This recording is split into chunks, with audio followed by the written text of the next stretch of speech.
Dieu vous bénisse, que Dieu vous bénisse. Bien-aimés, frères et sœurs en Christ, que Dieu vous bénisse ce matin. Nous sommes en train de faire le culte. Nous allons passer à la parole de Dieu. Là où tu te trouves, si tu as une Bible, si tu as un téléphone dans lequel il y a une Bible, tu vas le prendre ou tu vas prendre ta Bible. Et nous allons ensemble voir la parole de Dieu dans Exode, le chapitre 12, le verset 23. Il dit: quand l'Éternel passera pour frapper l'Égypte et verra le sang sur le linteau et sur les deux poteaux, l'Éternel passera par-dessus la porte et il ne permettra pas aux destructeurs d'entrer dans vos maisons pour frapper. Je vais lire dans la version parole de vie, comme je le fais toujours au culte, pour que nous voyons un peu. Exode 12, le verset 23, dit: le Seigneur traversera l'Égypte pour punir ses habitants, mais quand il verra le sang sur les montants et sur la poutre, il passera et il ne laissera pas le destructeur entrer dans vos maisons. Bien-aimés, aujourd'hui le monde entier est confronté à une réalité, à une situation qui crée tellement de peur, tellement de situations aujourd'hui. Chacun a peur de son sort, chacun n'est pas situé, chacun vraiment veut que l'Éternel intervienne rapidement. Oui, l'Éternel va intervenir si toi et moi nous mettons ensemble pour prier. Mais la Bible dit ici, lorsque l'Éternel voulait sauver le peuple d'Israël, il leur a demandé de poser un acte. Ils ont tué l'animal et chacun, tous ceux qui ont cru à cet acte-là, ils ont pris l'animal, ils ont mis le sang sur les poteaux et sur les linteaux des portes, de sorte que cette nuit-là, lorsque l'ange de la destruction passait, il passait par-dessus toutes ces maisons dans lesquelles, sur lesquelles plutôt le sang de l'animal avait été appliqué. Vous voyez un peu, et ça fait qu'aujourd'hui, la grâce de Dieu a secouru le peuple d'Israël. Qu'est-ce que je cherche de dire? Je veux dire qu'il y a des points dans ce passage-là que nous devons relever. Il y a des points dans ce passage que nous devons comprendre. Il y a d'abord le sang de l'animal. Mais bien avant le sang de l'animal, il y a d'abord ceux qui ont cru à la décision que Moïse est venu dire. Ce qui suppose que chacun s'est repenti. Et nous aussi aujourd'hui, nous devons demander pardon pour toute la nation, demander pardon pour l'Église, demander pardon pour nous-mêmes, pour tout ce qui a pu se faire, qui n'a pas été à la gloire du Seigneur, qui entraîne ce mal, qui entraîne la propagation de cette maladie dans le monde entier. Nous devons demander pardon. L'Éternel n'acceptera jamais que sa créature soit détruite de la sorte. Mais tous ceux qui ont agi de la sorte, qui sont en train d'aujourd'hui détruire le monde entier, devons demander pardon pour leurs actes, pour ce qu'ils ont fait, afin que la colère de Dieu s'appelle sur le monde entier. Mais après cela, il y a ce que je peux appeler ici le sacrifice. Mais le sacrifice de l'animal, c'est-à-dire le sang qui a été appliqué sur les poteaux, qui était, si tu veux, la sécurité et la protection. Et aussi, bien la Bible dit, nous sommes purifiés par le sang, que je vais appeler ici la sanctification.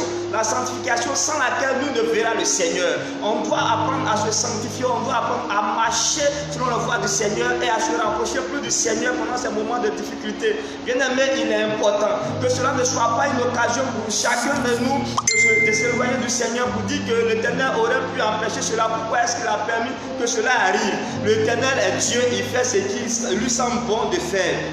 Il n'a pas de compte à rendre à quelqu'un. Si l'Éternel a permis que ce mal se propage, il sait pourquoi. Ce que nous avons à faire, c'est de nous sanctifier, c'est de nous rapprocher du Seigneur, c'est de mettre notre vie en règle devant Dieu, afin encore, et je sais que si tu mets ta vie en règle, je sais encore que si tu te sanctifies, je sais encore si tu te rapproches de Dieu, c'est fort probable que ce mal-là ne t'atteigne point.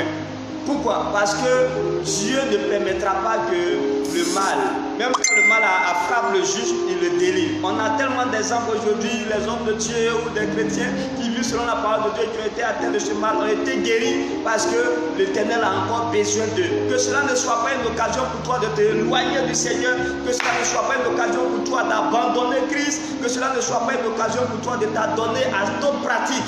La seule pratique à laquelle tu dois t'adonner actuellement, c'est la prière, c'est le jeûne, c'est la consécration. Ce moment de confinement doit être pour toi un moment de rapprochement au Seigneur. Peu importe les pensées qui vont te traverser la tête, peu importe les situations qui vont se présenter à toi, peu importe, même si tu n'as pas à manger ou si tu as à manger, tu dois rester connecté au Seigneur. Tes yeux doivent rester fixés sur le Seigneur. Et en cela, l'Éternel te récompensera.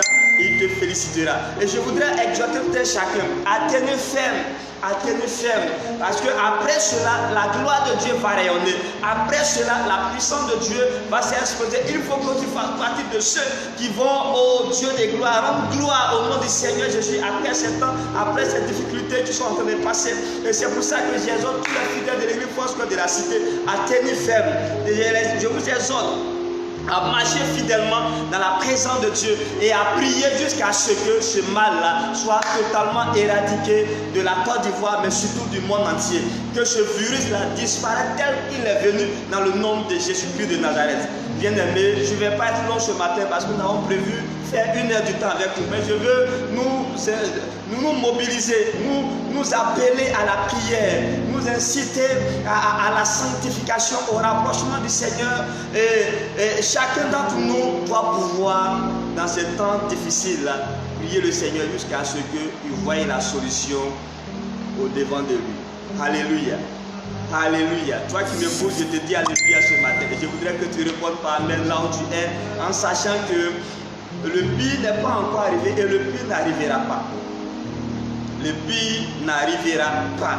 Parce que tu as Jésus-Christ de Nazareth et la gloire de Dieu doit pouvoir te protéger, te garder dans le lieu de confinement dans lequel tu es. Et toi et ta famille, vous devez prier. C'est la prière. Je vous voyez à chaque fois que le peuple d'Israël était confronté à une telle situation, ils ont été sauvés par la prière. Ils ont toujours invoqué l'Éternel et l'Éternel a répondu. La Bible dit, invoque-moi le jour de la détresse et je te répondrai. Invoquons l'Éternel pendant ces moments difficiles. N'abandonnons pas, ne soyons pas faibles. N'ayons pas peur, ne fuyons pas la prière, ne fuyons pas la présence de Dieu. Mais au contraire, c'est la présence de Dieu dans laquelle nous serons là qui va nous amener à dominer ce mal-là. Vous voyez, il n'y a pas de médicament pour soigner ce virus. Il n'y a que la prière pour surmonter ce virus-là. Si quelqu'un m'a compris, tu dois pouvoir dire Amen. C'est seule la prière qui doit te donner de surmonter ce mal. Ne pense pas qu'il y a un médicament quelque part. Personne n'a trouvé ce médicament. Et la Bible, pour toi qui es chrétien, la Bible dit c'est par ces méfissures que tu es guéri. Alors, pour pouvoir bénéficier de cette méfissure, il faut que tu sois sous ta couverture. La Bible dit la guérison se trouve sous les ailes de l'Éternel. C'est sous les ailes de l'Éternel que tu pourras voir la guérison te parvenir. C'est sous les ailes de l'Éternel que tu pourras avoir la protection de Dieu. Bien aimé, si tu es consacré à Dieu, si pendant ce temps tu restes connecté à Dieu, même si quelqu'un dans ton entourage est contaminé, tu es capable d'étendre sa main sur toi, de sorte que tu ne sois pas contaminé. Et tu rendras témoignage à la fin de cette pandémie de ce que l'Éternel a fait pour toi. L'Éternel n'est pas limité. Alors ne soyons pas limités. Notre Dieu, il est tout puissant. Et encore la Bible dit, celui qui est en nous est plus grand que celui qui est dans le monde. L'Éternel étant en toi, il est capable de te garder, de te protéger, de te permettre de surmonter cette épreuve sans que tu ne sois inquiété. Chassons la peur de notre vie, de notre entourage. Et vivons la parole de Dieu. Aujourd'hui, l'église est fermée. Mais la Bible doit rester ouverte dans notre cœur. L'église est fermée. Mais Dieu doit rester notre ami fidèle. Peu importe le lieu dans lequel nous nous trouvons, Dieu doit rester notre ami fidèle. Et comprenez que nous sommes dans les derniers temps. Donc ces genres de moments ne s'arrêteront jamais. Mais le chrétien doit apprendre à vivre ces genres de moments. Doit pouvoir les préparer. S'il arrivait qu'on enlevait toutes les Bibles, on cassait toutes les églises, comment est-ce que tu vas vivre ta vie chrétienne? Amen. Je te pose cette question. Comment tu vas vivre ta vie chrétienne? Il y a des pays dans lesquels on a arraché les Bibles. On empêche les chrétiens de prier. Mais il y a des chrétiens dans ces genres de pays. Nous, peut-être que c'est le premier cas, c'est le premier moment où nous sommes en train de vivre une telle situation. C'est une première fois où peut-être sur toute l'étendue du territoire, les églises sont fermées. Mais nous devons comprendre que Christ nous a prévenus que dans les derniers temps, ces temps de moments ne vont jamais cesser jusqu'à ce qu'ils reviennent. Alors tu dois apprendre à comprendre et à savoir même si toutes les églises sont fermées, la Bible doit rester ouverte dans ta vie, dans ton cœur. Et tu dois pouvoir marcher selon la parole de Dieu. La Bible dit que 1000 tombent à ton côté, 10 000 à ta droite, ne sera jamais à terre. Que tout le virus de coronavirus fasse à cause de toi. Si tu es connecté à Dieu, Dieu va te préserver. Dieu va te protéger. Dieu va te sécuriser. Dieu va permettre que là où tu es, il n'y ait point de personnes qui soient atteintes, même si les gens sont atteints, que toi tu sois sécurisé, ou alors à cause de toi, les gens soient protégés à cause de ce monde que tu invoques jour et nuit. Mais l'objectif pour lequel nous sommes en train de faire ce direct, c'est que nous prions pour que la Côte d'Ivoire soit préservée.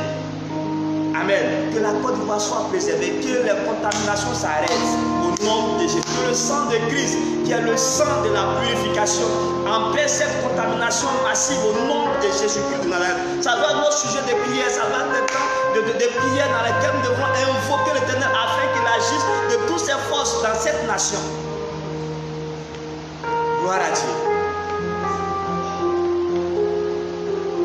L'Éternel veut compter sur toi. L'Éternel veut compter sur toi. Dans ce lieu où tu es seul, l'Éternel veut se rassurer que tu es encore connecté à lui. Dans ces moments où on n'a plus peut-être l'occasion de se voir, on n'a plus peut-être l'occasion de se parler en direct, on n'a plus l'occasion peut-être de communiquer, de faire les cultes normalement, l'Éternel veut se rassurer que ta foi ne va point faiblir. Ta foi ne va point faillir. Tu resteras tel que tu es. Au contraire, tu vas grandir encore en foi, tu vas grandir encore en assurance. Si nous avons Jésus-Christ, nous devrons avoir l'assurance la plus totale, la plus absolue. Dieu ne t'a jamais dit que c'est par ce fléau que tu partiras. Et même si cela devrait arriver, l'objectif pour le chrétien, c'est de vivre l'éternité, pas de vivre sur la terre. Si Dieu veut permettre que c'est par ce mal-là que tu partes, tu seras sauvé.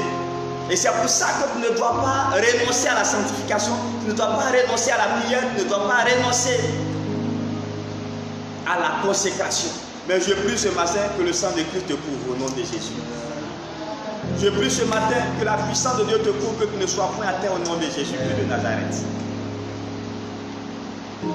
Alléluia. Je vous ai dit ici, bien avant que ce moment n'arrive,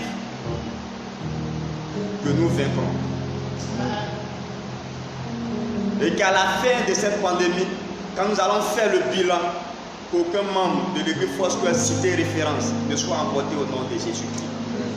Nous avons une alliance avec le Seigneur. Et cette alliance doit parler pour tout un chacun.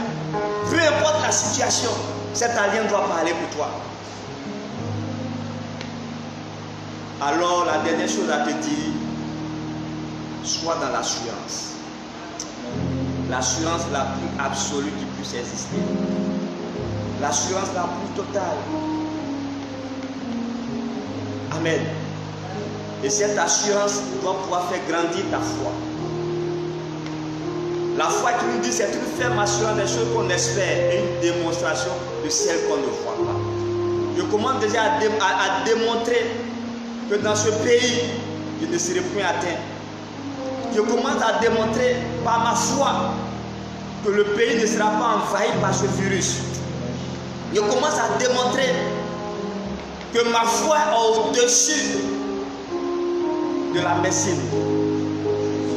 Ma foi est au-dessus de tous les calculs humains que les gens sont en train de faire aujourd'hui. Ma foi est au-dessus de toutes les probabilités. Car par la foi, nous pouvons dire à cette montagne, déplace-toi, et elle se déplacera. Donc par la foi, nous pouvons dire à ce virus de libérer la Côte d'Ivoire, et il a libéré la. Alléluia. Alléluia. Que Dieu te bénisse chez toi à la maison. Que la main de Dieu te garde. Je sais que pour l'instant, ils n'ont pas encore totalement arrêté les services. Donc pour toi qui travailles, sois rassuré que la main de Dieu est sur toi dans ton lieu de service. La main de Dieu est sur toi dans les moyens de transport que tu empruntes chaque jour. tu ne seras point atteint au nom de Jésus-Christ de Nazareth. Que Dieu te bénisse. Est-ce que tu peux acclamer le Seigneur là où tu te trouves actuellement? Alléluia. Nous avons des consignes à vous donner. D'abord, c'est de respecter les consignes de sécurité que le gouvernement a données à toute la nation. De se laver régulièrement les mains. Quand tu veux éternuer, c'est d'éternuer dans le bout de la main. D'éviter de se saluer, d'avoir le contact direct avec les autres. C'est des choses que nous devons respecter à la lettre. C'est très important. Amen. C'est très important. C'est la raison pour laquelle l'Église Foursquare a décidé de fermer les églises pendant ce temps de confinement, afin d'éviter par inattention le toucher direct et faire d'autres choses pour que si jamais quelqu'un parmi nous serait contaminé, que la maladie ne se propage point. C'est la raison pour laquelle. Et si ça a été fait, nous devrons le respecter à la lettre. Maintenant, pour ce qui concerne l'église, nous venons de finir nos offrandes. Il y a des points de dépôt qui ont été indiqués. Je crois qu'à la cité, c'est chez la monitrice, Maman Moni, chez l'ancien Nyali. Au Nitoro, pour ceux qui sont au Nitoro, c'est chez le trésorier secrétaire Boka. Et puis au lac, chez Madame Goïba.